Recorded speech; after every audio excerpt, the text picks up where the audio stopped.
Gloire à Dieu. Amen. On est très heureux d'être ensemble pour célébrer le Dieu de gloire. Amen, amen. Voilà, on va écouter un témoignage et après on laissera nos bien-aimés de la chorale nous entraîner dans la louange, l'adoration, on méditera la parole, on va se réjouir ensemble dans le nom de Jésus. Amen. Amen. Bonjour Denise, vous m'avez donné un beau témoignage, vous me disiez que vous avez souffert pendant 30 ans de diarrhée régulière toutes les semaines. Oui, oui. Dites-moi ce qui s'est passé. Ben, ça faisait très mal, j'avais mal au ventre au moins 3 heures, 2 à 3 heures. Et depuis 12 ans, j'avais 12 ans, ça a commencé.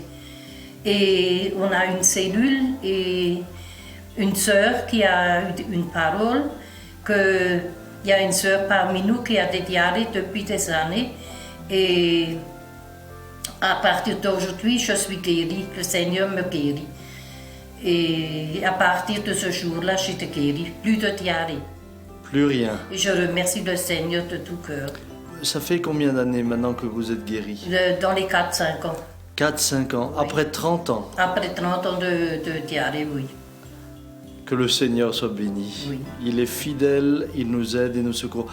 Vous m'avez dit que c'était toutes les semaines que vous Oui, aviez oui, c'était toutes les semaines. constamment. 3 jours des fois. Que Dieu soit béni pour cette guérison. Et on m'a donné même des piqûres et ça servait à rien du tout. Ça ne servait à rien. Et après la parole de connaissance, c'est terminé. Ah oui. Que Dieu soit béni. Merci pour votre témoignage. Que le Seigneur vous bénisse. Merci. Bonjour. Je pense que comme cette femme, nous sommes nombreux à avoir vécu des miracles, des guérisons. Et ce matin, la chorale, et moi-même, et vous, bien sûr, nous voulons adorer le Seigneur de tout notre cœur. Donc je vais vous demander de vous lever si vous pouvez, bien sûr. Et puis nous allons entonner. Entonnons Seigneur, nous sommes là, tous réunis. Donc c'est vrai que la chorale chante, mais avant tout c'est l'Église. Donc nous voulons adorer tous ensemble le Seigneur ce matin et le remercier pour tous ses bienfaits.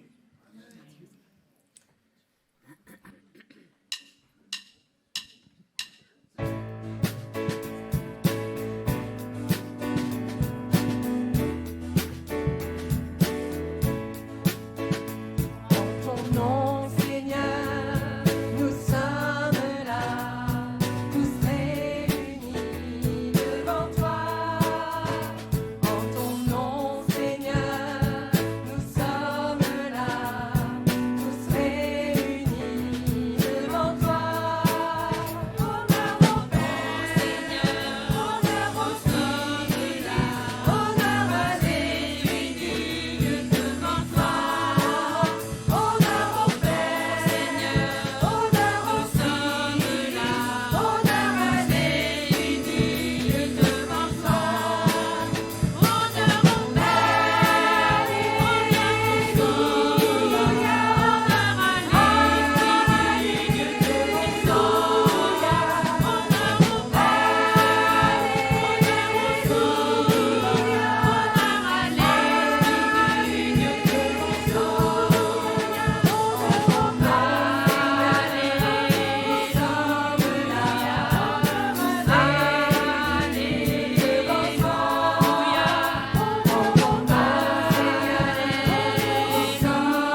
C'est auprès de Dieu que je veux me tenir.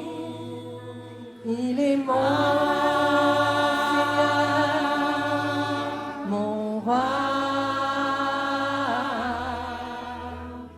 C'est auprès de Dieu que je peux ressentir tout l'amour qu'il a pour moi.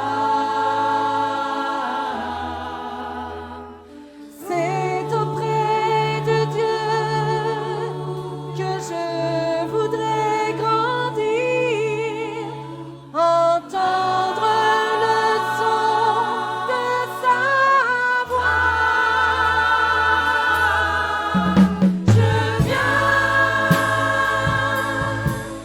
Je viens devant le trône, par ta grâce je me tiens, en ta présence je lève les yeux vers le lieu saint pour contempler ta face. Je veux rester près de toi.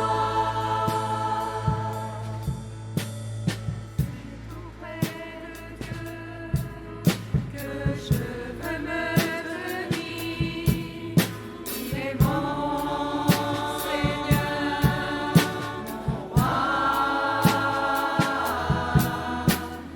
C'est auprès de Dieu que je peux ressentir tout l'amour qu'il a pour moi. C'est auprès de Dieu que je voudrais grandir, entendre le son de sa voix.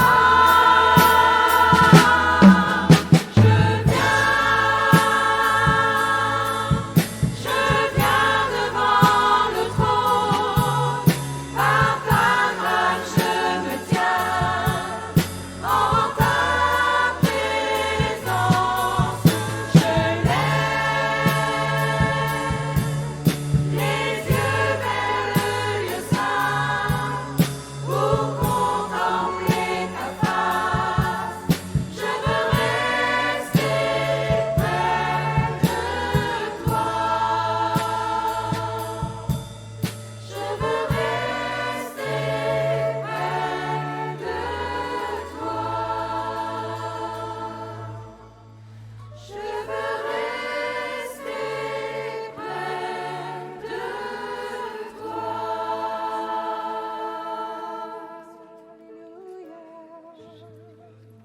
Seigneur, nous voulons t'adorer de tout notre cœur ce matin. Nous voulons nous nous humilions devant toi parce que tu es grand, tu es puissant, Seigneur. Et tu viens, tu nous guéris, tu nous protèges à chaque instant de notre vie, Seigneur. Louange et gloire à ton nom ce matin, Seigneur. Amen.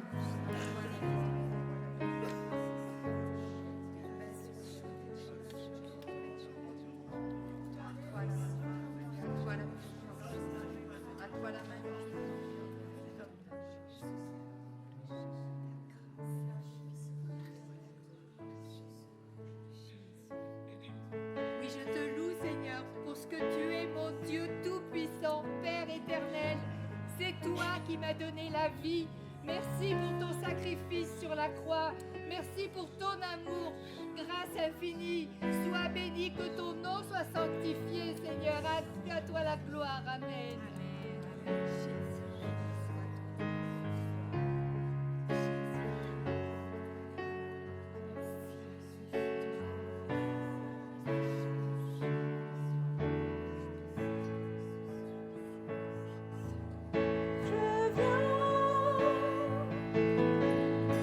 Je viens devant le trône, par ta grâce je me tiens, en ta présence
trésor d'éternité, tu règnes des cieux. D'un monde humanisé, brillant de mille feux.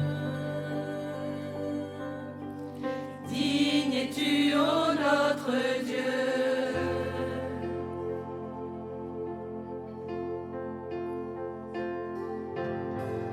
Majesté infinie, beauté sans égale.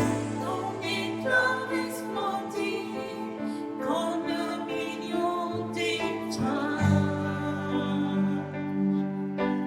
Digne es-tu, ô notre Dieu.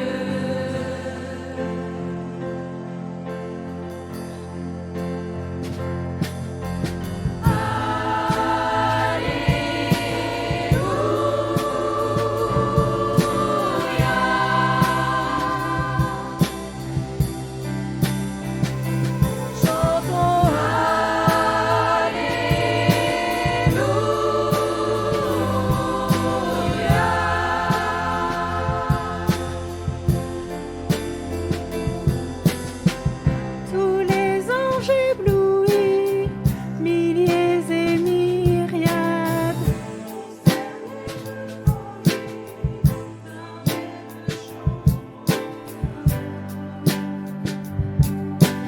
digne es-tu, agneau de Dieu.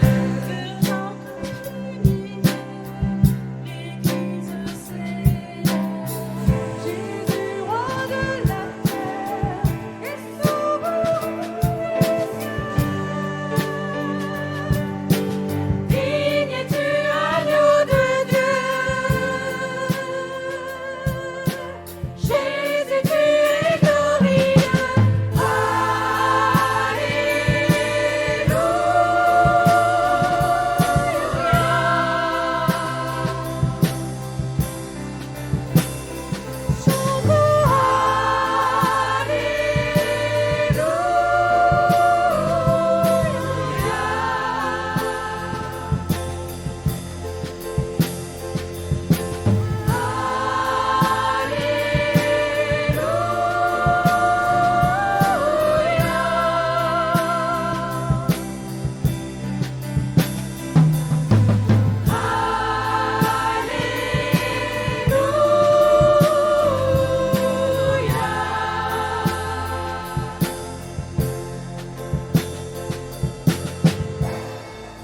Honneur et gloire, force et louange à notre Dieu,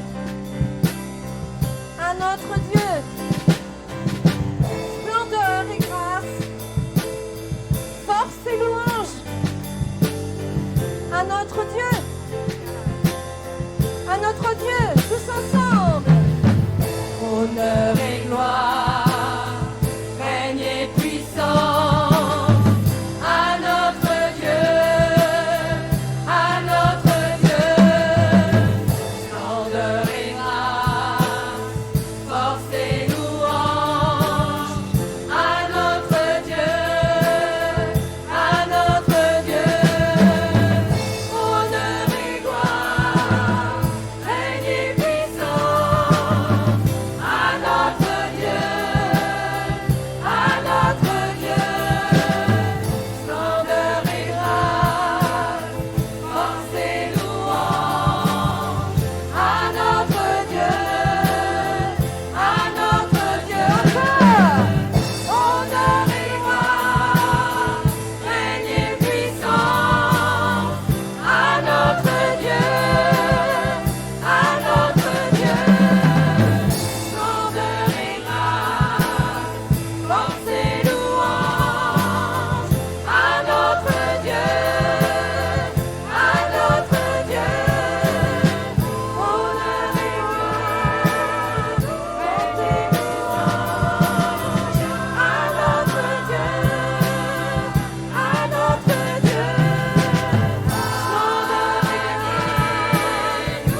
Seigneur, nous bénissons ton nom. Nous te glorifions. Tu es venu vers nous le premier. Tu nous as tendu la main, Seigneur. Et nous sommes tes enfants aujourd'hui. Nous avons le privilège de t'appartenir, Seigneur. Nous voulons te dire merci. Sois honoré et glorifié. Amen. Oui, nous te glorifions, Seigneur. Nous t'adorons et nous te bénissons. Toi, le Dieu, le vrai, le véritable, le trois fois saint, le saint des saints, nous t'honorons ce matin par nos louanges. Seigneur, nous nous prosternons devant ta majesté. Nous nous prosternons devant ta royauté. Nous reconnaissons que tu es le Fils de Dieu, que tu es venu sur la terre et que tu es venu pour nous sauver. Merci, Seigneur. Ah, nous t'aimons, Seigneur. Nous déversons notre amour, Seigneur, à tes pieds. C'est comme un torrent, Seigneur, devant toi. Ah, Jésus, sois béni, sois loué, sois glorifié. Amen. Oui, comment ne pas t'adorer, comment ne pas te louer, comment ne pas élever ton saint nom, Seigneur Jésus. Tu ne t'arrêtes pas, Seigneur Jésus, mais tu continues, Seigneur, à faire ton œuvre en nous, Seigneur. Nous voulons vraiment te rendre grâce parce que tu es digne, tu es saint, Seigneur Jésus. Oui, nous voulons t'élever chaque jour, chaque seconde de notre vie, Seigneur, parce que toi, tu nous aimes, Seigneur Jésus. Oh Yahvé, il n'y a que toi dans nos vies, Seigneur Jésus. Sois élevé, sois magnifié dans nos vies, Seigneur Jésus. Amen. Merci. Oui, Seigneur, merci pour ta présence, parce que tu es celui qui siège au milieu de louange et d'adoration. Oui, Seigneur, ce matin, nous voulons te louer, t'adorer, t'exalter et te dire merci, Père éternel, pour ton amour infini envers chacun de nous. Oui, Seigneur, tu es venu nous chercher de la boue du péché dans lequel nous nous trouvions. Tu as fait de nous, Père éternel, tes enfants. Et nous voulons t'élever, t'exalter, te rendre toute la gloire. À toi l'honneur et la puissance, Père, dans le nom de Jésus. Amen. Amen. On est ensemble dans la présence du Seigneur. Et nous avons chanté « Prosternons-nous ». C'est vraiment un moment maintenant, l'adoration qui suit la louange. La louange, ce sont des acclamations. On célèbre qui est Jésus. On dit qu'il est glorieux, majestueux, sauveur, prince de la paix, sacrificateur merveilleux et tant d'autres choses encore. Et puis vint un moment où dans notre culte, il y a ce cœur à cœur avec Jésus en raison du sacrifice qu'il a accompli sur la croix. C'est un moment profond, précieux, où on est devant Dieu, on fait le point, on veut être sauvé.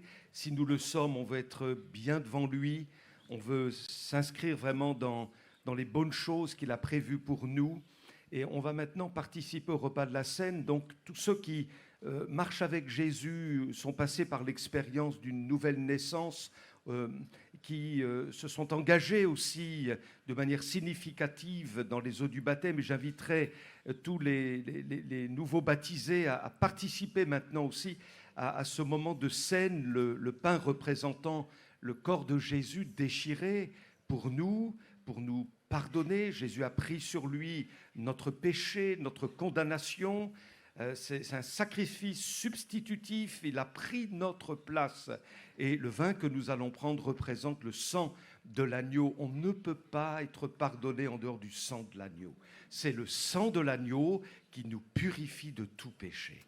Alléluia. Alors pour une question de facilité, on reste assis ensemble et les bien-aimés vont passer pour distribuer la scène maintenant et nous continuons à être dans la présence du Seigneur, dans la louange et dans l'adoration.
Amen. Amen, amen. Gloire à Dieu. Nous poursuivons nos réflexions sur le sermon sur la montagne. Et nous sommes arrivés au Notre Père. Nous avons vu un certain point sur le Notre Père. Nous nous sommes rendus compte que chaque mot dans le Notre Père est une prière qui nécessite davantage de réflexion que de récitation. Chaque mot est à peser devant Dieu. Notre Père, tu es au ciel, que ton nom soit sanctifié dans ma vie, dans le monde, que ta volonté soit faite, ton règne vienne. Donne-nous chaque jour notre pain quotidien. Pardonne-nous. On va s'arrêter là-dessus. Pardonne-nous, délivre-nous. Dans le Notre Père, il y a deux parties dans cette prière qu'on peut noter. La première concerne précisément Dieu, ton nom, ton règne, ta volonté. Et la deuxième partie nous concerne davantage nos besoins. Donne-moi, pardonne-moi, délivre-moi. Nous allons nous intéresser au cœur peut-être de cette prière de notre Père. Pardonne-nous comme nous aussi nous pardonnons ou comme nous pardonnons aussi à ceux qui nous ont offensés. On s'arrête juste un instant, on réfléchit.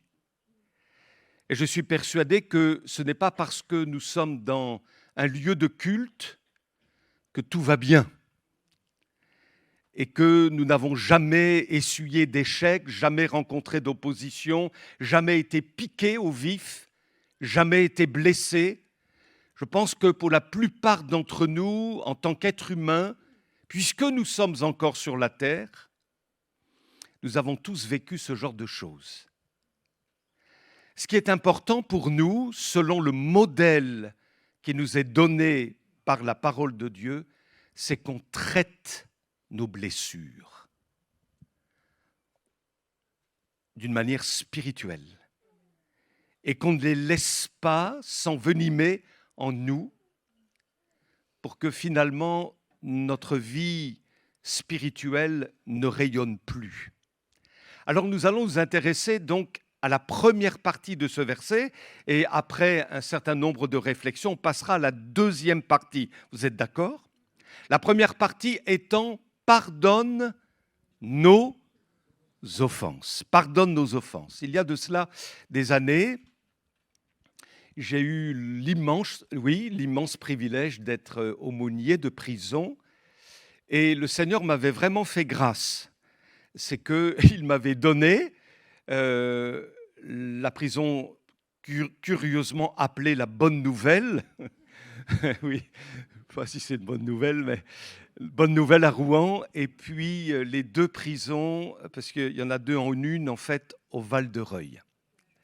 Et donc pendant 4 années, vraiment, le Seigneur m'a permis de faire de multiples rencontres, des bonnes, des moins bonnes. Mais je garde quand même dans mon cœur des rencontres assez extraordinaires. Et je pense notamment à un homme, vous savez, rencontrer toutes sortes de gens dans ces milieux-là. Un homme qui, sur lui, paraissait vraiment un homme bien. Et puis, ayant tissé une relation de confiance avec lui, il s'est mis à me dire pourquoi il était là. En général, quand vous êtes aumônier, vous n'arrivez jamais en disant « t'es là pourquoi ?» Il ne faut jamais dire ça. On laisse la personne s'exprimer, on la laisse dire pourquoi elle est là. Si je ne le sais pas, ce n'est pas grave. Et libre à la personne de le dire. Et puis là, elle s'est sentie en confiance et elle m'a dit « voilà, je suis là parce que par un coup de colère violente, j'ai tué 2 membres de ma famille. Le pourquoi, j'en sais rien. Y a-t-il eu adultère? J'en sais rien. Mais ça devait être suffisamment grave pour que cet homme, poussé par une colère d'une violence inouïe, s'est mis à tuer 2 membres de sa famille. Il dit, voilà, j'en ai à perpétuité. Et donc, on a pu parler ensemble, cheminer ensemble. Qui suis-je finalement? J'aurais été dans la famille avec un de mes membres de famille tué, mon épouse, un de mes enfants. Comment j'aurais réagi vis-à-vis de cet homme? Mais j'étais l'aumônier et donc je lui ai dit, il n'y a qu'une seule issue de sortie pour toi, pour que tu tiennes bon psychologiquement, avec toutes les années que tu vas faire en prison et le poids de la culpabilité en toi. Il me disait souvent, si seulement je pouvais revenir 5 minutes avant le drame, si seulement, mais c'est trop tard. Je ne peux pas. Et donc, pour qu'il ne sombre pas psychologiquement, je lui dis, il n'y a qu'une seule voie. C'est que tu reçoives le pardon de Dieu. Il faut que tu l'accueilles, le pardon. Jésus n'accepte pas le fait que tu aies fait ça. Il ne va pas valider tes 2 crimes, non. Mais si tu viens à lui demandons sincèrement pardon, il t'accordera son pardon. Et c'est ce qu'il a fait. Et souvent, il me disait, si je tiens le coup, c'est parce que je suis pardonné. Le pardon qui vient d'en haut est infini, glorieux, et nous libère de toutes nos chaînes. Jésus dit, ce ne sont pas ceux qui se portent bien, qui ont besoin de médecins, mais les malades.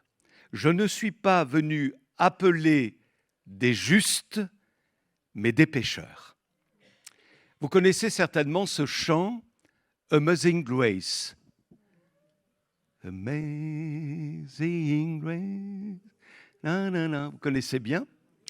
Et en gros, le chant dit ceci, ça a été écrit par un homme qui s'appelait John Newton, « Grâce infinie qui sauva un malheureux comme moi, j'étais perdu. » Quand on peut dire ça, c'est gagné.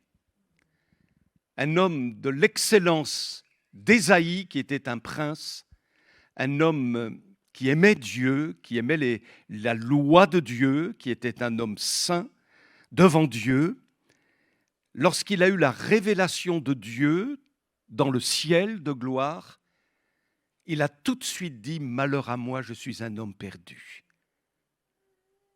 Et finalement, qui sommes-nous devant la sainteté, la gloire, la majesté, l'infinie beauté de Dieu et de son Fils Jésus? Que des pécheurs. Que des pécheurs. Et nous avons besoin de reconnaître notre état de péché devant l'infinie grandeur et sainteté de Dieu et dire « Malheur à moi, je suis perdu ». En dehors de la rédemption qui est en Jésus, je suis perdu. Et cet homme, John Newton, a réalisé son péché et donc il s'est converti, il s'est repenti, il est né de nouveau, il a donc écrit ce chant. J'étais perdu, mais je suis retrouvé, j'étais aveugle, mais maintenant je vois, cette grâce a dissipé mon angoisse et ma douleur, cette grâce me rendit au Seigneur. John Newton était capitaine d'un navire qu'on appelait un navire négrier. Donc il transportait dans des conditions innommables des hommes, des femmes, des enfants d'origine africaine pour les vendre comme esclaves, notamment dans les Caraïbes britanniques du XVIIIe siècle.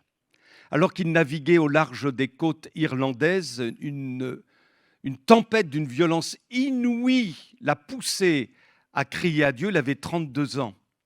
C'était des vagues d'une hauteur gigantesque, semblable à des murailles incroyables qui allaient engloutir le navire, et saisi de peur, terrorisé, John Newton a dit « Dieu, aie pitié de nous ».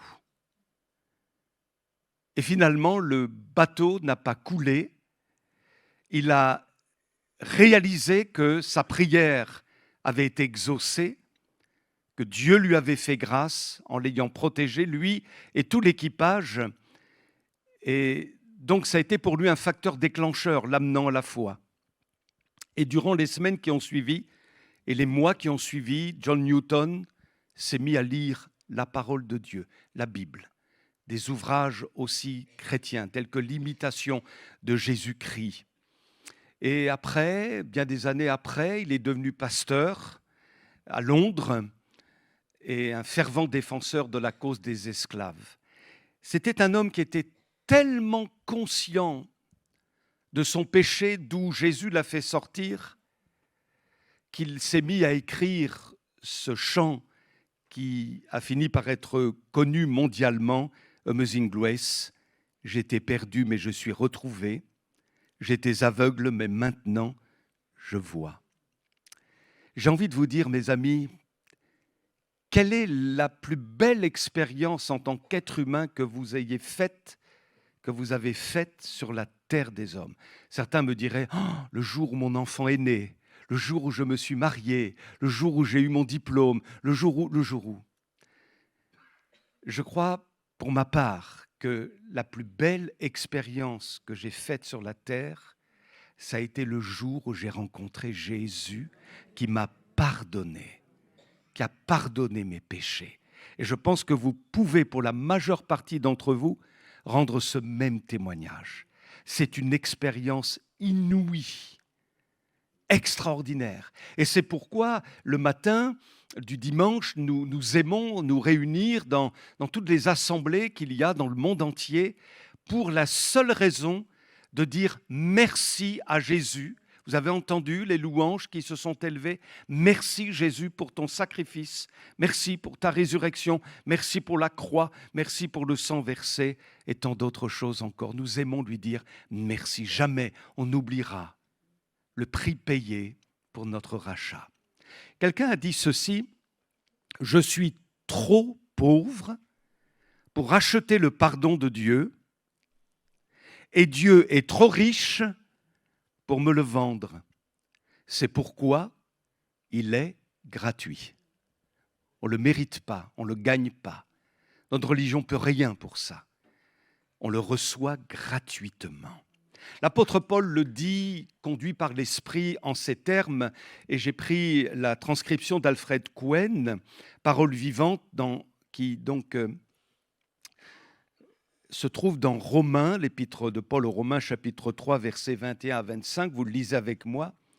Dieu nous attribue cette qualité de juste à titre gracieux. Les écrits de l'Ancienne Alliance, la loi et les prophètes ont bien parlé de cette manière d'être juste, mais elle devient réalité par la foi en Jésus-Christ et elle est accessible à tous ceux qui la saisissent par un acte de foi personnel. Car il n'y a aucune différence entre les hommes. Tous, sans distinction, ont péché et ont perdu la beauté glorieuse dont Dieu avait revêtu l'homme. Tous ont manqué le but qu'il leur avait assigné dans son plan. Personne ne saurait prétendre être approuvé de Dieu ni accéder à sa glorieuse présence. C'est pourquoi Dieu offre à tous un don. Tous peuvent à présent être justifiés, c'est-à-dire déclarés justes aux yeux de Dieu par pure grâce. Ils reçoivent cette faveur comme un cadeau immérité de la générosité divine, et cela est possible parce que Jésus-Christ a accompli tout ce qu'il fallait pour nous libérer, parce qu'il s'est donné lui-même en rançon pour nous. Dieu l'a destiné d'avance à prendre sur lui la punition que méritaient nos péchés. En mourant sur sa croix, sanglante, Jésus était la victime offerte pour nous en sacrifice qui nous purifie et nous rend la faveur divine. Tous ceux qui croient que Jésus est mort pour eux, qui placent leur confiance dans le sang qu'il a versé pour leur salut, ont accès à cette grâce. Bonne nouvelle, et je souhaite vraiment que pour chacun d'entre nous, nous ayons fait cette glorieuse expérience du pardon des péchés. Et je vais vous dire très simplement que si vous n'avez pas fait cette expérience, vous êtes perdus. Vous êtes perdus pour l'éternité, parce que ça revient à renier l'amour de Dieu manifesté par Jésus sur la croix du Calvaire. C'est comme si vous disiez la croix n'a jamais existé.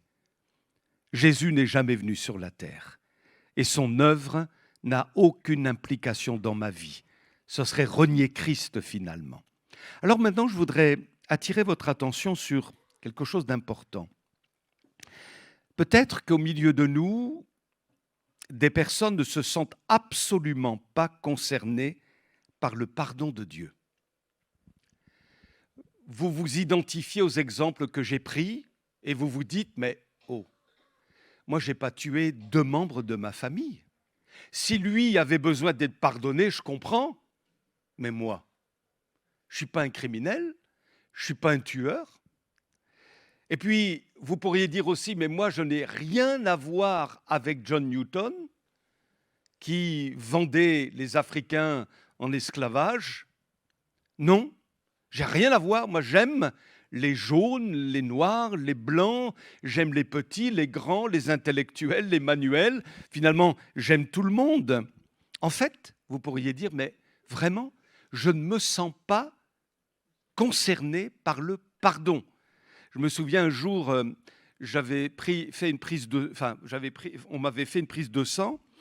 J'étais dans le cabinet médical et puis l'infirmière, au moment où elle commence à faire la piqûre, me pose la question suivante, vous faites quoi dans la vie? Ah, j'aime bien qu'on me pose cette question, évidemment.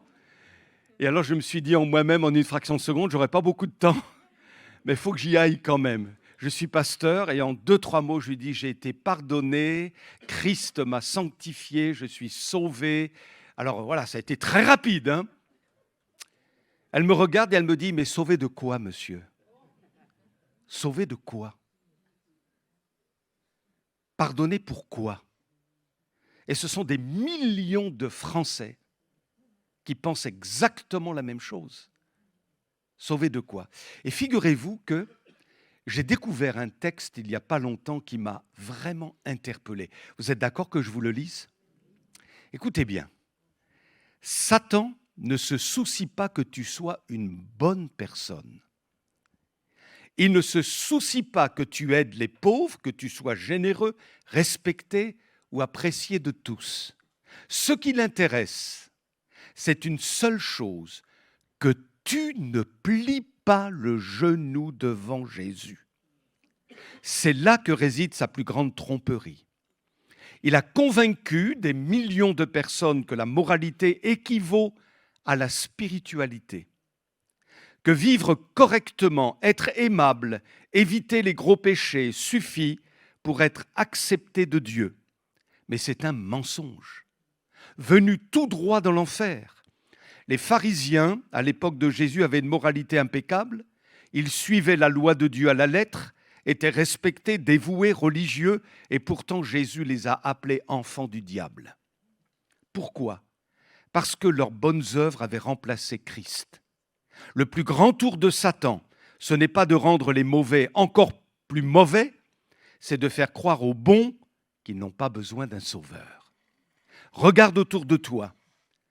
L'athée qui nourrit les sans-abri, les gens qui font toutes sortes d'œuvres bonnes, dignes d'intérêt, ils pensent malheureusement être assez bons sans Dieu. Mais tous marchent vers la même destination, une séparation éternelle d'avec Dieu, parce que la moralité ne sauve pas. Jésus seul sauve.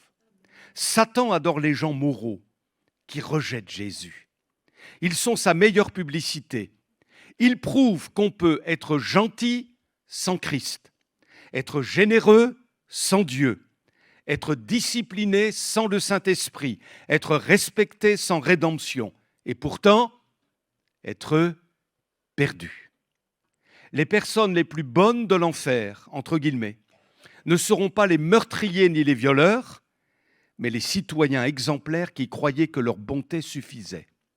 Leur moralité est devenue leur idole, leur bonté leur Dieu, et Satan sourit parce qu'il a réussi à les éloigner de Jésus. Satan n'a pas besoin que tu commettes le mal, il lui suffit que tu ignores le seul vrai bien, Christ. S'il peut te pousser à faire confiance à tes œuvres plutôt qu'au sang de Jésus, t'appuyer sur ta bonté plutôt que sur la grâce, croire en toi plutôt qu'en la croix, alors il a gagné. Tu peux bien vivre et mourir perdu. Tu peux être une bonne personne et finir séparé de Dieu pour l'éternité. Parce que le seul péché qui condamne éternellement, c'est de rejeter Jésus-Christ. Celui qui croit au Fils a la vie éternelle. Celui qui ne croit pas au Fils ne verra pas la vie, mais la colère de Dieu demeure sur lui. Cesse de faire confiance à ta moralité. Commence à faire confiance à Jésus. Ta bonté ne te sauvera pas, tes œuvres ne te rachèteront pas, ta moralité ne te justifiera pas. Seul le sang de Jésus-Christ peut laver ton péché et te rendre juste devant Dieu. On a envie de dire Amen. Hein? Le message passe. C'est important. Il ne faut pas passer à côté. Et ici, c'est un lieu de vérité. Je ne voudrais pas vous dire que tout va bien, alors qu'en réalité, ça va mal parce que tu n'es pas encore sauvé. Maintenant, on a parlé du pardon nécessaire pour chaque être humain en vue de la réconciliation avec Dieu par l'œuvre de Jésus au moyen de la foi. Et vous savez que ce pardon demeure. C'est-à-dire qu'on n'est pas pardonné, puis après on ne l'est plus, en fonction des hauts et des bas de notre vie. Mes amis, je vais faire un petit sondage rapide. Qui n'a jamais péché depuis qu'il s'est converti? Personne ne lève la main. Oh, il y en a un quand même. Oh, que Dieu te fasse grâce, mon frère. On va tous prier pour toi. On est d'accord? On est dans la grâce. On est en chemin. On doit lutter les uns les autres contre notre vieil homme, notre vieille nature. Il y a deux natures en nous quand on est converti, la nature de Christ et la nature humaine, qui est tellement rebelle, revêche, dure, insoumise, orgueilleuse. Et c'est un combat de tous les jours, ça s'appelle la sanctification. Et la sanctification, ça consiste à quoi? Ça consiste à ressembler à Jésus. Avoir son divin caractère, à réagir comme lui, à l'aimer comme il doit être aimé. C'est ça la sanctification. Et à nous débarrasser du péché qui nous enveloppe si facilement. Mais le parcours n'est pas linéaire. Il y a des hauts, il y a des bas. Et vous savez quoi? J'ai découvert une chose, il y a de cela bien des années maintenant, alors que pendant longtemps, voyez-vous, je pensais que dès lors que je faisais un faux pas, waouh, la foudre du ciel allait m'atteindre. Et qu'il y avait comme une rupture avec la bénédiction de Dieu. Et finalement, j'étais un malpropre, je me sentais mal, je me sentais sale. Bien sûr, je venais à Jésus, mais en même temps, je me sentais tellement condamnable. Et puis, il y a eu comme une révélation que j'ai reçue par grâce. Elle est toute simple. Et j'ai vu finalement Jésus, alors que je faisais un faux pas, venir vers moi. Non pas avec un bâton pour me taper dessus en me disant « pauvre garçon minable », mais s'approchant de moi en disant « Daniel, oui Seigneur, c'est pas top.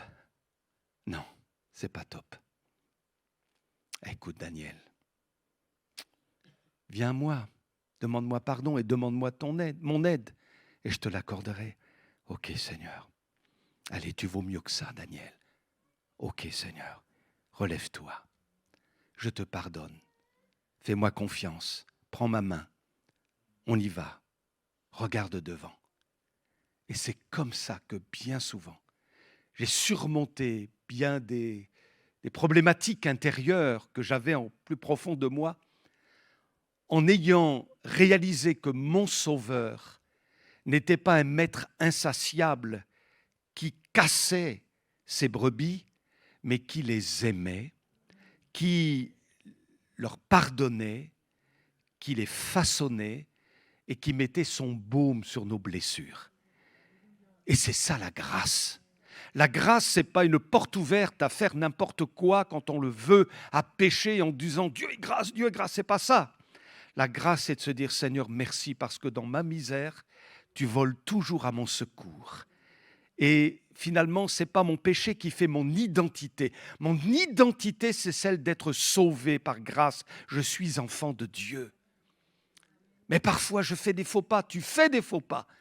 Mais il est là, il s'approche de toi, il te dit, tu vaux mieux que ça. Relève la tête, prends ma main, on va aller de l'avant. Gloire à Dieu. Alors tous les jours, on est au bénéfice du pardon de Jésus, béni soit Dieu. Ça va jusqu'à maintenant? On a fait le plus facile. Maintenant, on va aborder le deuxième point. Vous suivez, ça va?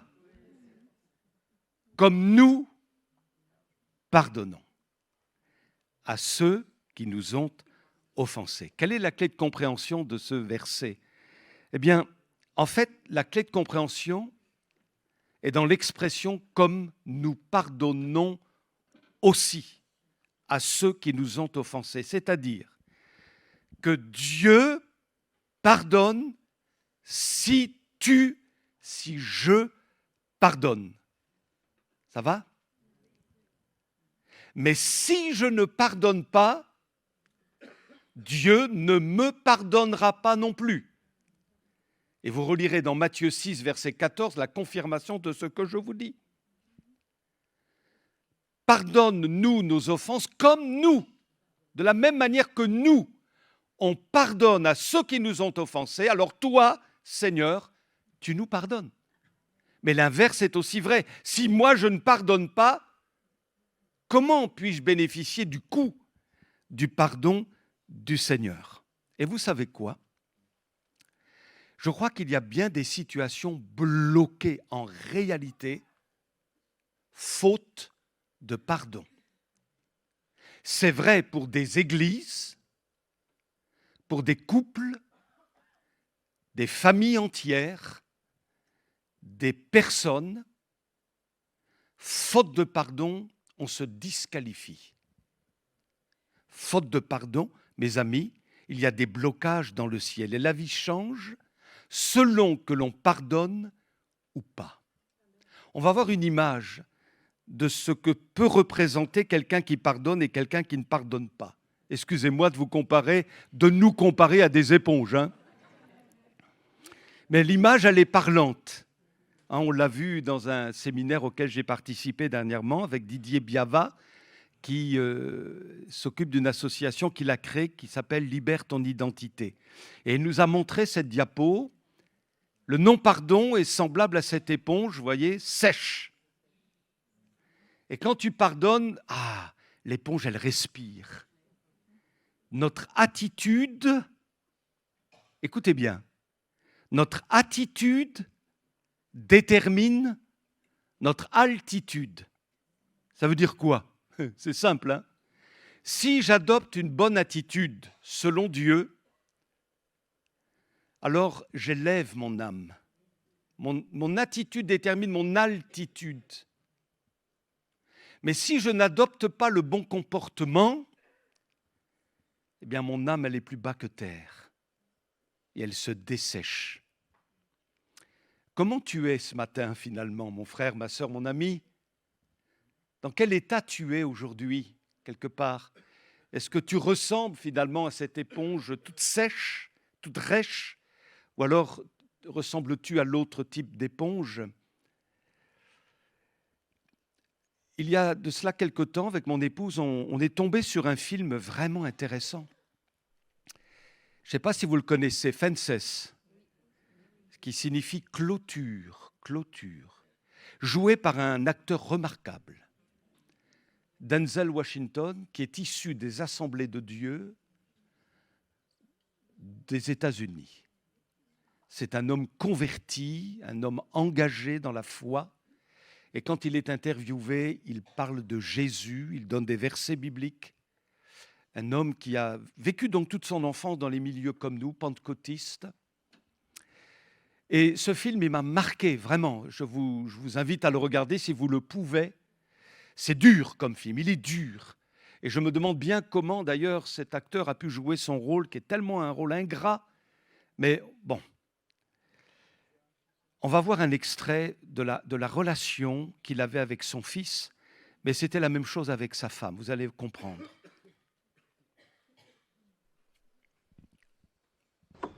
Je peux te poser une question? Qu'est-ce que t'as à me demander? C'est à Monsieur Stowicki qu'il faut poser des questions. Pourquoi tu m'as jamais aimé? T'aimer? Mais qui a dit que je dois t'aimer? Quelle loi il y a qui dit que je dois t'aimer? Tu vas rester planté là devant moi, à me poser des questions à la noix, à me parler d'histoire d'amour? Approche-toi quand je te parle. Redresse-toi, bombe le torse. Je t'ai posé une question. Quelle loi il y a qui dit que je dois t'aimer? Aucune. D'accord, alors. Tu manges à ta faim? Réponds-moi quand je te parle. Tu manges à ta faim? Ouais. Aussi longtemps que tu vivras chez moi, négro, tu m'appelleras monsieur quand tu t'adresseras à moi. Oui, monsieur. Tu manges à ta faim? Oui, monsieur. T'as un toit sur la tête? Oui, monsieur. Tu as des vêtements? Oui, monsieur. Pourquoi tu crois que t'as tout ça? Grâce à toi. Ça, je sais que c'est grâce à moi. Mais pourquoi tu crois que t'as tout ça? Parce que tu m'aimes bien. Je t'aime bien. Je sors de là tous les matins. Je bosse comme une bête. Je passe mes journées avec tous ces blancs. Parce que je t'aime. T'es le pire imbécile que je connaisse. C'est mon rôle. C'est ma responsabilité. Un homme, ça doit s'occuper de sa famille. Tu vis dans ma maison. Tu te remplis le ventre avec mon pain. Tu poses tes fesses dans mon fauteuil parce que t'es mon fils. Et pas parce que je t'aime. C'est mon devoir de faire tout ça. J'ai des responsabilités envers toi. Mettons ça au clair une bonne fois pour toutes. Faut pas qu'il y ait de malentendus. J'ai pas à t'aimer. Monsieur Rand ne me donne pas ma paye chaque vendredi parce qu'il m'aime bien. Il me la donne parce qu'il me la doit. Je t'ai donné tout ce que je devais te donner. Je t'ai donné la vie. Ta mère et moi, on a mijoté ça entre nous. Et aimer ta petite gueule faisait pas partie du marché. Faut pas que tu passes ta vie à te demander si les gens t'aiment bien ou pas. Vaut mieux que tu fasses en sorte qu'ils se conduisent bien avec toi. Tu comprends ce que je te dis? Oui, monsieur. Alors tu vas dégager de ma vue et foncer chez A&P. Bonjour l'ambiance, hein? Bonjour l'ambiance. Et en fait, qu'est-ce qui se passe dans ce film? Et ça, c'est intéressant. Écoutez bien. Le personnage, donc joué par Denzel Washington, s'appelle Troy. Et Troy, quand il était jeune, était un remarquable joueur de baseball. Un homme très doué. Et il avait même ce rêve de devenir une star de baseball. Mais à cause de la ségrégation raciale à l'époque, il n'a pas pu vivre son rêve. Et vous savez quoi? Il ne l'a pas digéré. Et ça a occasionné chez lui une blessure tellement profonde qu'il ne s'en est jamais remis. Puis, il est devenu adulte, il s'est marié, il a eu un fils, et de manière inconsciente, écoutez bien, il a pourri la vie de son fils et de son épouse, tellement il était amer, tellement il y avait du ressentiment, de la négativité en lui, il projetait sur sa femme ses propres souffrances et sur son fils ses propres frustrations. Et voyez-vous, mes amis, tout aurait été radicalement différent si Troy avait pardonné. S'il avait fléchi les genoux devant Dieu, devant Jésus, en disant « Pourquoi cette destinée à laquelle je rêvais n'a pas pu prendre forme? Mais pourquoi? Mais, Seigneur, retire toute l'amertume que j'ai dans mon cœur.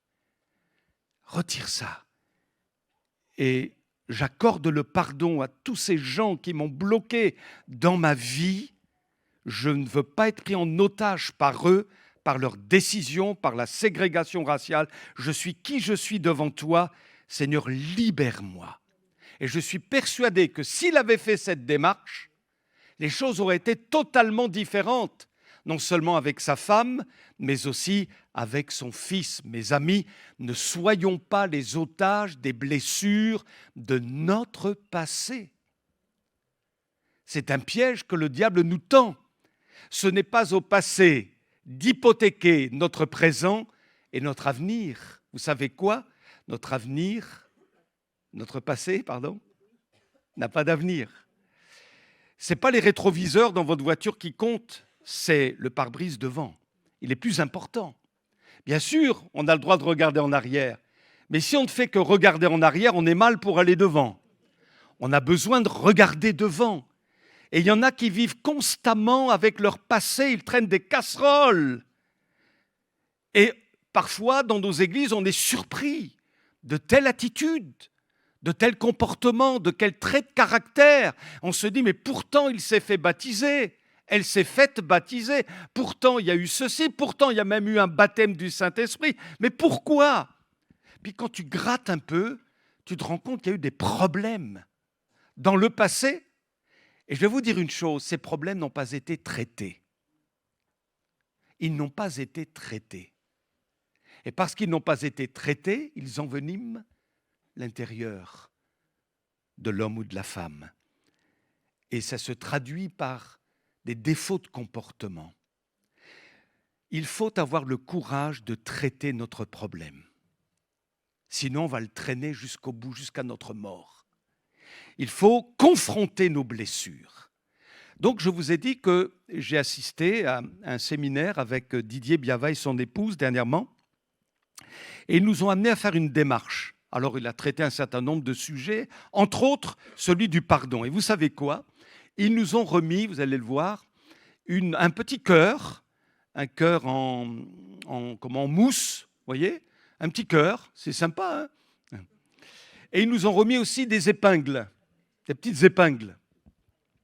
Et ils nous ont dit ceci, alors on a eu le temps de le faire, hein, ça s'est fait en un certain temps. Vous réfléchissez, vous priez. Et l'Esprit de Dieu va vous amener à réfléchir à des situations, à des personnes qui ont été autant d'occasions, de blessures au plus profond de vous. Je ne parle pas de petits trucs, hein, des choses qui vous ont vraiment, vraiment blessé et handicapé intérieurement, sur lesquelles on revient, des choses qu'on rabâche, des choses qui ne sont pas traitées devant Dieu, en fait. Et alors, ils nous ont donné le temps, il y avait une petite musique de fond. Les uns allaient sur le devant, les autres vers derrière, les autres à droite, à gauche, chacun se plaçait comme il voulait. Et on a eu ce cœur à cœur avec Dieu. Et on a été vrai devant Dieu. Le but, c'était d'être authentique devant Dieu. Et voilà que donc je réfléchissais à des situations, je dis, oh oui, aïe, aïe, aïe. Est-ce que j'ai vraiment pardonné là? Oh là là là là. Donc j'ai pris la petite épingle, je l'ai enfoncée dans le cœur, parce que ça me blesse en fait. En réalité, ça me blesse. Donc je l'ai mis. On a eu 1, 2, 3, enfin je ne sais plus combien j'en ai mis. Là, vous en avez pas mal, à gauche, en bas, là. Et après, l'exercice consistait à amener notre cœur avec les épingles qui correspondaient à des blessures dont nous avons fait l'objet. Et on allait après sur le devant, et là, il y avait un grand cœur qui représentait symboliquement l'œuvre de Jésus à la croix. Et on retirait de notre cœur personnel toutes les épingles, toutes les choses qui nous ont blessés, et on les enfonçait dans le cœur censé représenter la croix. Vous me suivez? Et on faisait une démarche spirituelle en disant, voilà, ce problème-là, c'est toi qui l'as porté. En fait, c'est toi qui as été blessé pour ça. C'est toi qui as traité le problème. Alors Seigneur, avec un cœur comme le tien qui pardonne, je renonce à mon ressentiment, je renonce à la pitié de moi-même, je renonce à être en situation de victime en permanence, je renonce à cet état d'esprit et je t'apporte mon fardeau, ma blessure. Tu as payé, toi, pour ça, il y a 2000 ans. Et tu me libères de ce problème qui pourrit ma vie intérieure. Waouh! Amen. Hein? À un moment donné, il faut traiter le problème. Si on ne le fait pas, on va prendre la scène, on va louer Dieu, on va faire comme si de rien n'était, salut, ça va, ouais. Mais en réalité, il y a quelque chose dans ton cœur qui n'est pas réglé. Et avant de partir là-haut, Dieu dit, traite ton problème. Traite-le. Amen. Il y a une autre aussi possibilité dont j'avais entendu parler. Vous voyez, il y a des prénoms là. J'espère qu'il n'y a pas un de vos prénoms là-dessus. Hein. Vous déchirez le papier, vous mettez un nom, quelqu'un qui vous a fait du mal. Voilà, vous mettez le nom sur ce papier. Bon, ce sont autant de gestes symboliques, on va dire. Hein. Et puis, vous jetez à la poubelle ce petit papier sur lequel est inscrit le nom de la personne qui vous a fait mal et vous décidez de ne plus parler ou penser en mal de cette personne. Vous avez fait le choix. Le pardon, ce n'est pas un sentiment. J'attends d'avoir le sentiment favorable. Non, non. Le pardon, c'est un commandement, c'est un choix de vie. C'est un choix de vie. Et pour être libéré de l'emprise satanique, on a besoin de pardonner. C'est vraiment important. Et après, vous remportez la victoire. Mes amis, quelqu'un a dit, sans pardon, il n'y a pas de futur. Sans pardon, il n'y a pas de liberté. Sans pardon, il n'y a pas de restauration. Sans pardon, il n'y a pas de guérison. Alors, comment savoir qu'on a vraiment pardonné? Vous voulez le savoir? Alors, on va le lire ensemble. Quand on manifeste de la miséricorde au lieu du jugement. Oui? Je me souviens de parler d'une personne qui m'avait blessé, mais j'en parlais mal et avec véhémence. Je sentais, il y avait une colère dans mes mots. Et la personne qui m'écoutait devait se dire, ouh là là, voyez? Et quand vous pardonnez réellement, vous ne parlez plus de la même manière de cette personne. C'est plus pareil. Le nom de cette personne n'est plus enrobé de colère, voyez, d'irritation. Donc, quand on choisit aussi de ne plus parler en mal de celui ou celle qui nous a blessés, quand on choisit de ne plus ressasser ces choses, ah oui, parce que, comme disait un vieux pasteur, la folle du logis, là, ça tourne à 100 à l'heure. Hein. Nuit et jour. Hein. Wow, ce qu'il m'a fait là, waouh. Oh là là, vous voyez, ça repasse, c'est incroyable. Hein. Quand on décide de prier, eh oui, de prier pour ceux qui nous ont offensés. Quand on demande à Dieu même de les bénir. Oh, vous avez essayé? Waouh. Seigneur, bénis-les. Ah, c'est dur, mais je voudrais tellement dire autre chose, mais Seigneur, bénis-les, quoi. Vous comprenez, c'est dur. Oh, je parle de grosses blessures, hein. Attention, hein. Quand on ne se réjouit pas de leur malheur, parce que ouais, il a eu un accident, elle a eu un problème, bah, c'est bien fait avec l'état d'esprit qu'est le sien, de toute façon, ça ne pouvait pas être autre chose. Non, non, non. Et puis, quand on les salue, ou quand on leur propose de les aider, comme cela se présente. Alors, il est évident que, je vais bientôt conclure, que ça ne se passe pas comme ça. Je décide de pardonner, je fais les gestes qu'il faut. Ok, d'accord, Dieu voit ma bonne volonté, j'honore son commandement. Seigneur, il ne faut pas que je repasse tout ça, il ne faut pas que ça m'empoisonne la vie. Seigneur, fais grâce, je veux faire cette démarche. Mais vous avez vécu comme moi la situation que, bien qu'ayant pardonné, quand vous revoyez la personne, quand vous revoyez le lieu où vous avez souffert, ça remonte à la surface. Mince! Je croyais que j'avais pardonné. Ça n'a pas marché alors. J'ai pas assez pardonné alors. Vous vous souvenez, dans les clochers, pour les actionner, pour actionner la cloche, il fallait saisir la corde et puis tirer dessus. Et du coup, la cloche se mettait à retentir son son. On est d'accord? Et puis, après, vous lâchez la corde. Mais qu'est-ce qui se passe? Même en lâchant la corde, ça continue. La cloche continue à résonner. Et puis, ça ralentit au fur et à mesure. Eh bien, quand ça revient, bien qu'ayant pardonné, quand à l'intérieur, le ressentiment revient, quand il refait surface en fonction de certaines circonstances, ce sont simplement le son de la cloche qui continue encore à retentir, plus timidement qu'avant. L'essentiel, c'est d'avoir lâché la corde, d'avoir lâché prise et d'avoir fait la démarche devant Dieu d'un authentique pardon. Donc le pardon, c'est un processus qui demande du temps. Tu pardonnes, tu vas encore avoir mal. Il va falloir que la cicatrice se referme, elle va se refermer avec les soins du Saint-Esprit, mais ça demande du temps. Et Dieu est délicat. Le Saint-Esprit est délicat. Que Dieu nous aide. Hein. Alors, vous êtes d'accord de faire un exercice pratique? Qu'est-ce qu'il va nous faire là? Vous êtes d'accord? Alors, on va se mettre ensemble dans la situation, prochaine diapo, ça va vous rappeler peut-être quelque chose, de David, alors qu'il était au service de Saül comme joueur d'harpe, pour le calmer notamment, puisqu'il avait des accès de colère terribles, notre brave Saül, qui n'était pas très en règle avec Dieu. Et puis à un moment donné, Saül, qu'est-ce qu'il fait? dévoré par sa jalousie contre David, il prend une lance et il la jette en direction de David. Alors imaginez que je sois Saül.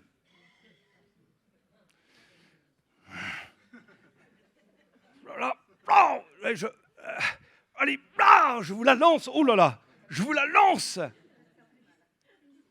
3 réactions possibles, ok? 3 réactions possibles. La première, Daniel, tu m'énerves toi, hein? Tu me lances la lance là comme ça, mais tu vas voir un peu. Et puis vous allez prendre la lance et vous allez me la relancer. Il n'y a personne comme ça dans l'auditoire? Ouf, alléluia, je suis épargné là. Bon, ça va?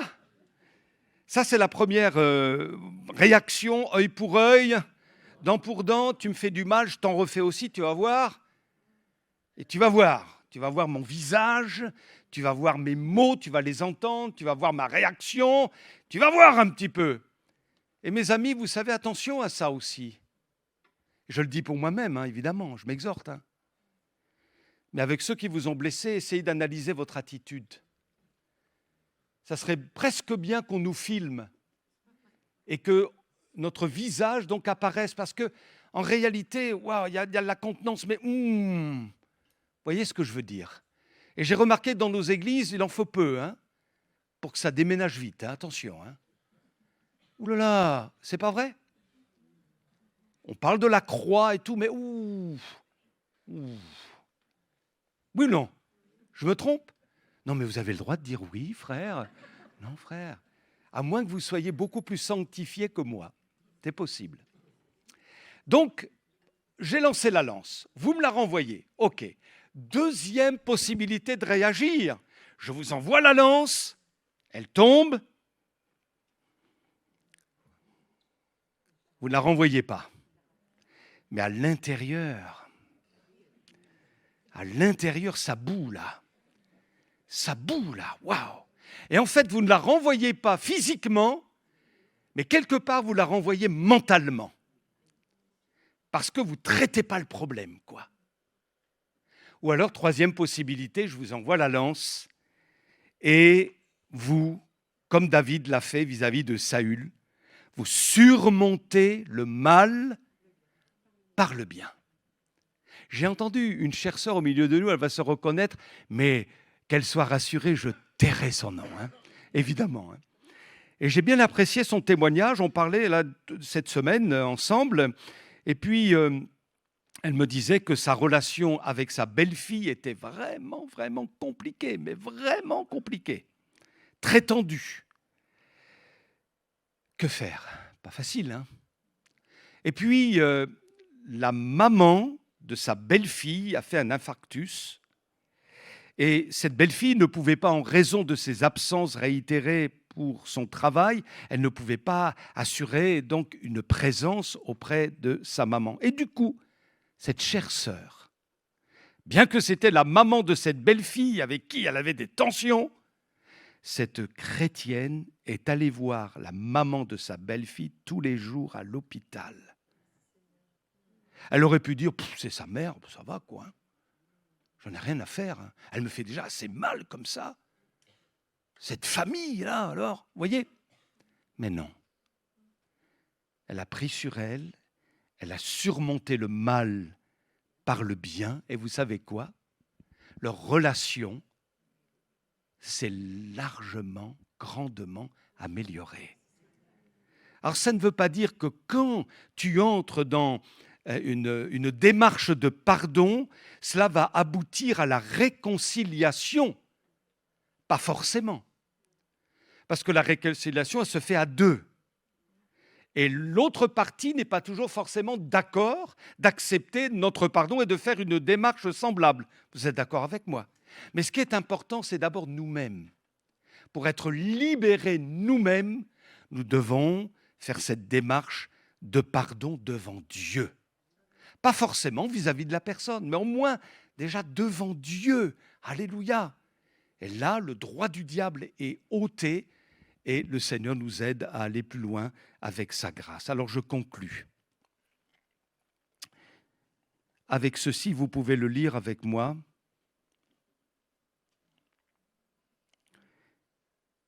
tout tourne autour de ces trois pivots. Dieu me pardonne. Alléluia. Hein? Ah, Dieu me pardonne. Je pardonne aux autres. On entre dans cette culture du pardon.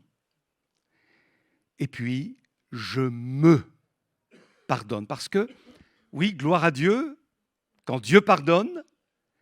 Gloire à Dieu quand je pardonne.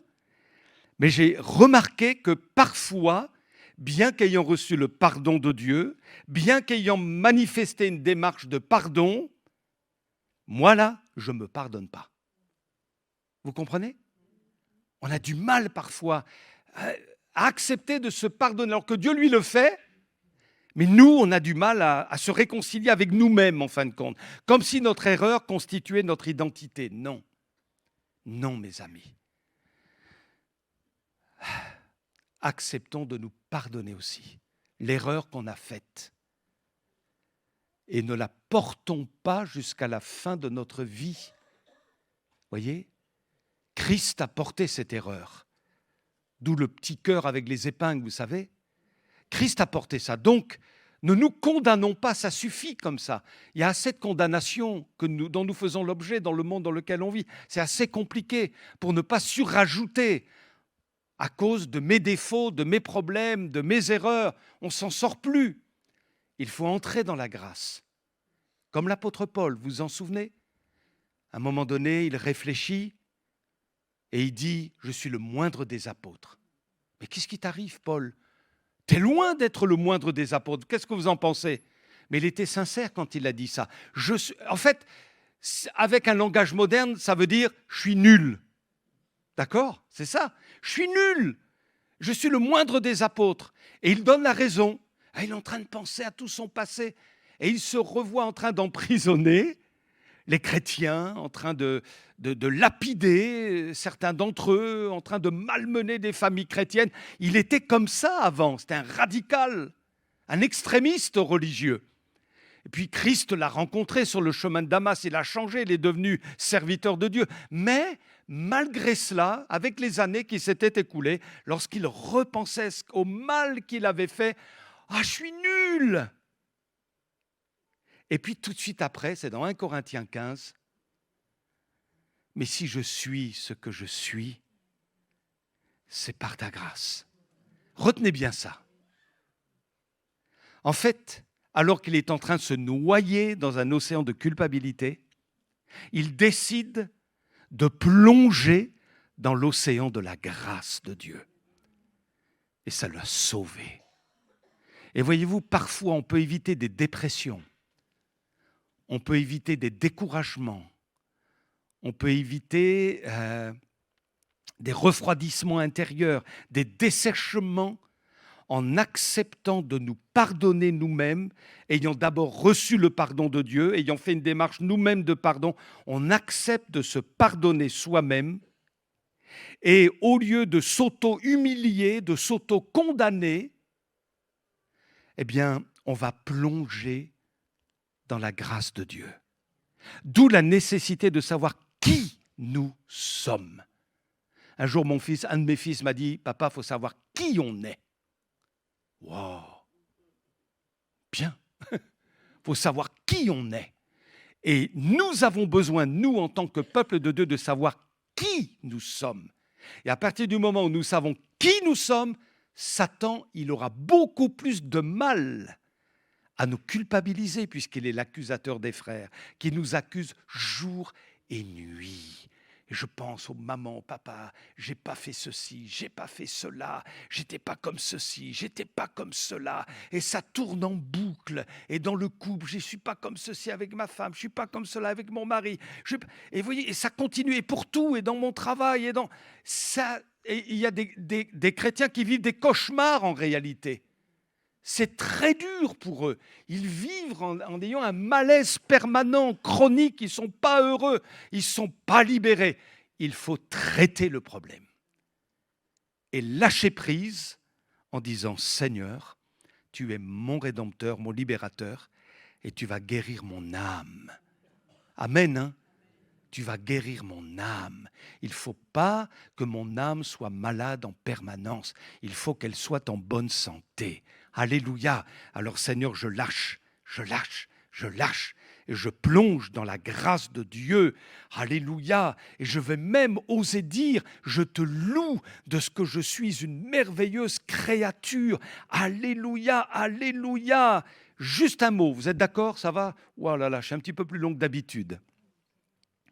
Enfin, je me réconforte en disant que l'apôtre Paul prêchait toute une nuit, et puis là, je me dis, bon, après tout,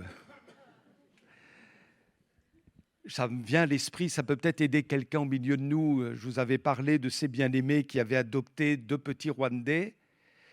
Et puis, ces petits Rwandais ont grandi et malheureusement, ils n'ont pas bien tourné finalement, malgré l'éducation des parents chrétiens, des parents adoptifs chrétiens.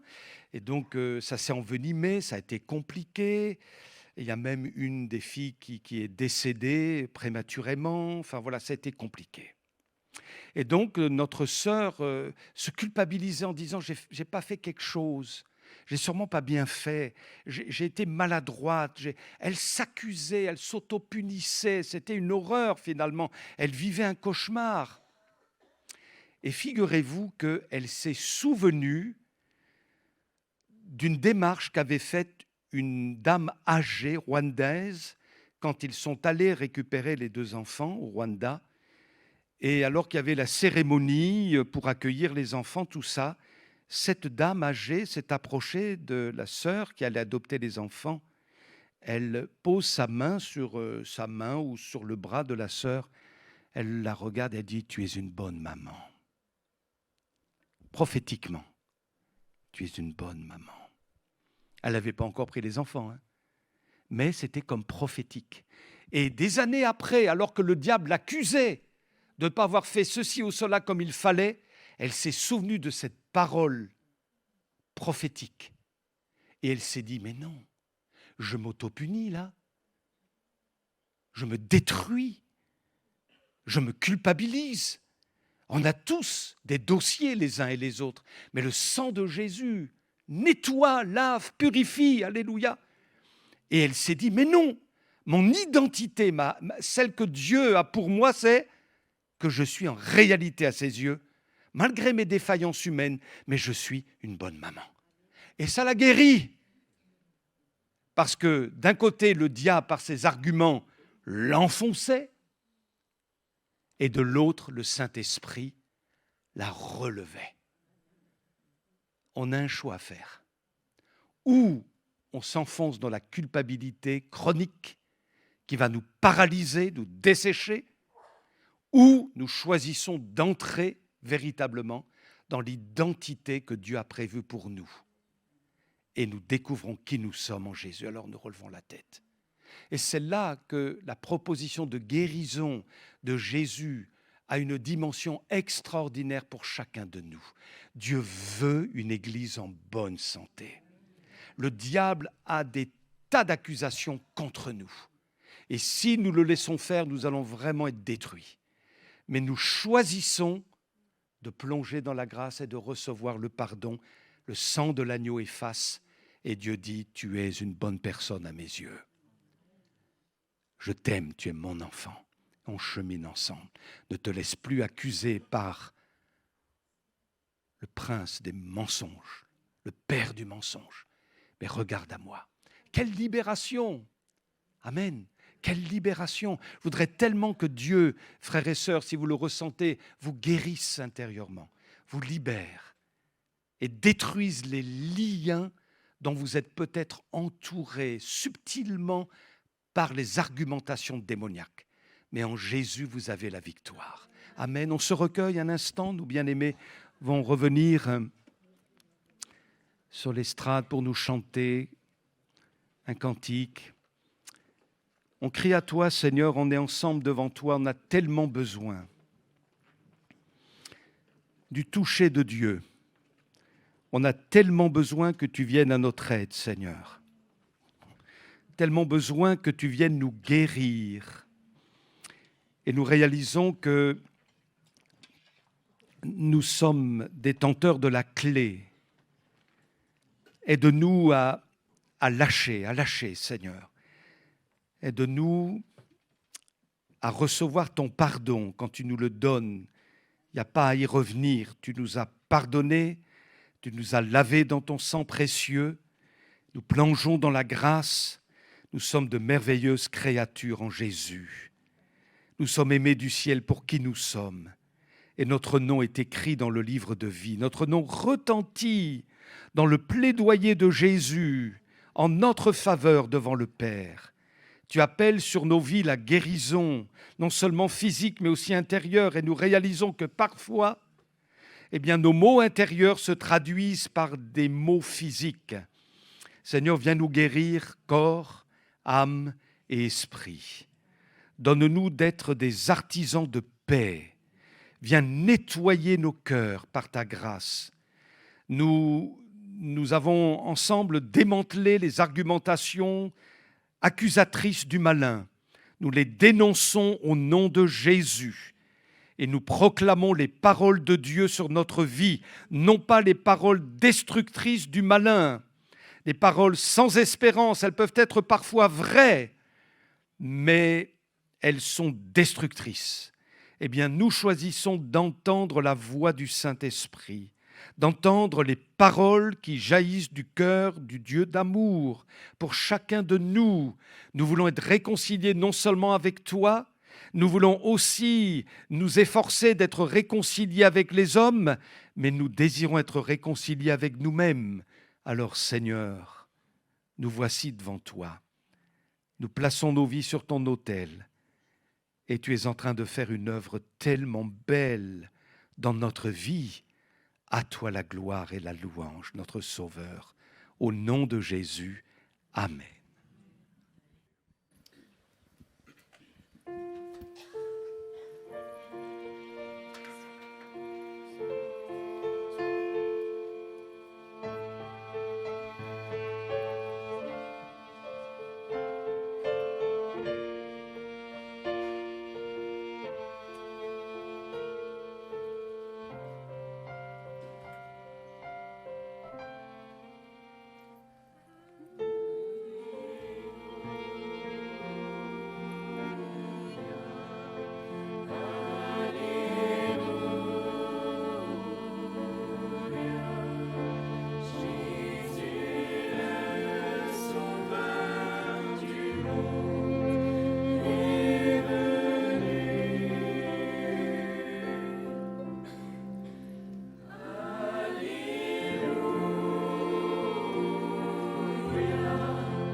Amen. On peut les applaudir, vraiment, oui. Un grand merci à nos bien-aimés de la chorale. Vous avez été super. Vous pouvez redescendre. On va passer aux annonces maintenant. Il faut revenir sur terre. Que la grâce du Seigneur Jésus-Christ, l'amour de Dieu, la communion du Saint-Esprit soient avec vous tous.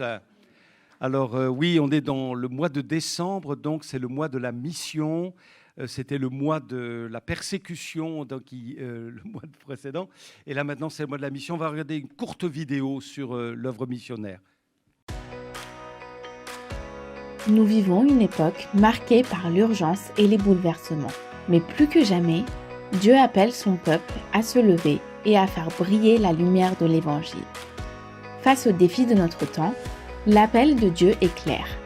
La moisson est blanche, le besoin d'ouvriers est crucial.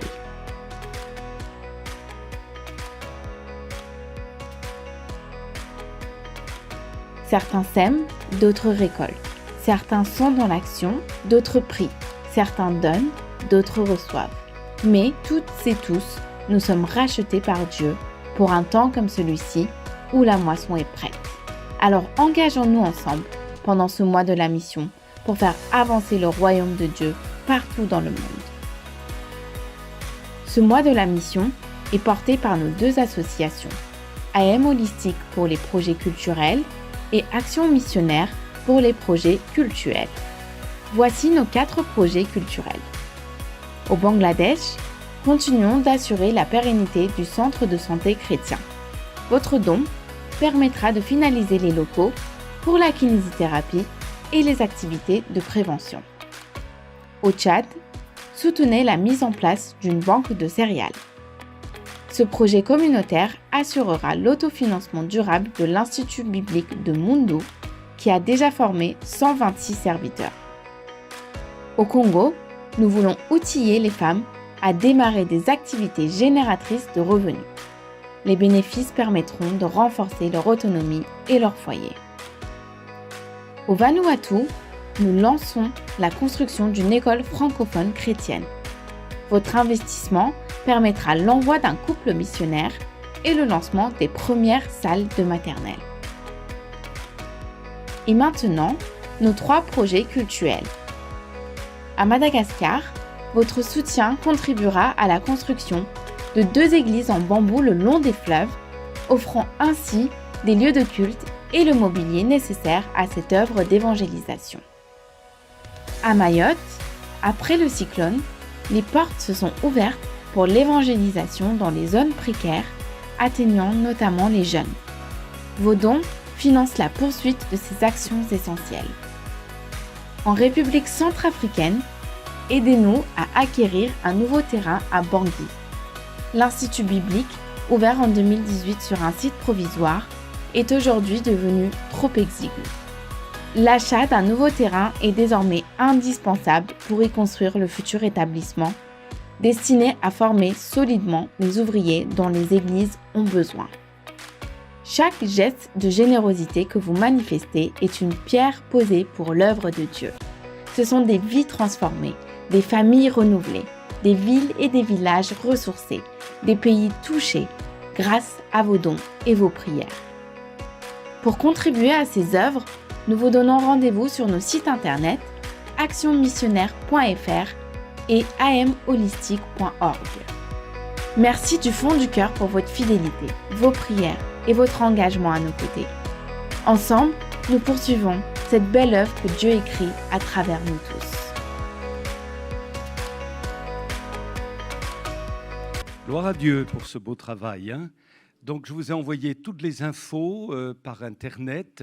Et si vous avez à cœur aussi d'aider, si vous n'avez pas Internet ou quoi que ce soit, on réservera tout le mois le tronc pour la mission. C'est indiqué sur la boîte. Et vous prenez aussi même une enveloppe, si besoin, missionnaire, et vous la mettez dedans.